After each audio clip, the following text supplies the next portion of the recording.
दोस्तों देख लो, Sai cover house के अंदर जबरदस्त सेल चलता है। सेल क्या है खबर है?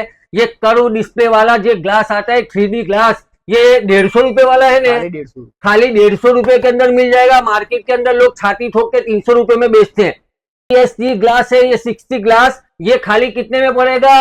50 रुपए के अंदर पड़ेगा। मार्केट में 100 रुपए में बिकता है। 300 सीसी वाला ग्लास, हैवी ग्लास है, ये 150 रुपए में मार्केट में बिकता है। यहाँ पे कितने में पड़ेगा?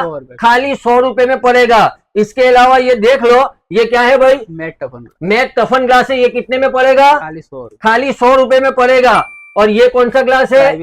ये प्राइवेसी ग्लास है। कोई देखे ना, तमें फांफे मारते हो ना अंदर, तो कोई देखे ना, ऐसा ग्लास है, कितने में पड़ेगा? 100 रुपए के अंदर पड़ेगा। इसके अलावा ये ग्लास 80 रुपए के अंदर ये ग्लास पड़ेगा। मार्केट में 120 में। इसके अलावा यहाँ पर आईफोन के कवर चाहिए, सैमसंग के चाहिए, वीवो के चाहिए, ओप्पो के चाहिए, कोई भी मोबाइल का चार्जर, एयरबड्स, हेडफोन, कुछ भी चाहिए, ये बड़ी वस्तु यहाँ पर मिल जाती है। ने दूसरी बात यह है कि कॉम्बो डलवाना हो तो भी ये डाल देते हैं, मोबाइल रिपेयरिंग करना हो तो भी ये कर देते हैं, लेमिनेशन करवाना हो, प्रिंट वाला करवाना हो, सब कुछ यहाँ पर होता है। पर ये सारी स्कीम किसके लिए है? उसके लिए है जो साईं कवर हाउस के आईडी को फॉलो करेगा और MLA कलेक्शन के आईडी को फॉलो करेगा। तो हम क्या कहते हैं कि कोई भी जगह फाफे मारे वगैरह, कहीं भी रखे वगैरह, ने कहीं भी कटाए वगैरह, सीधे कहां चले आने का?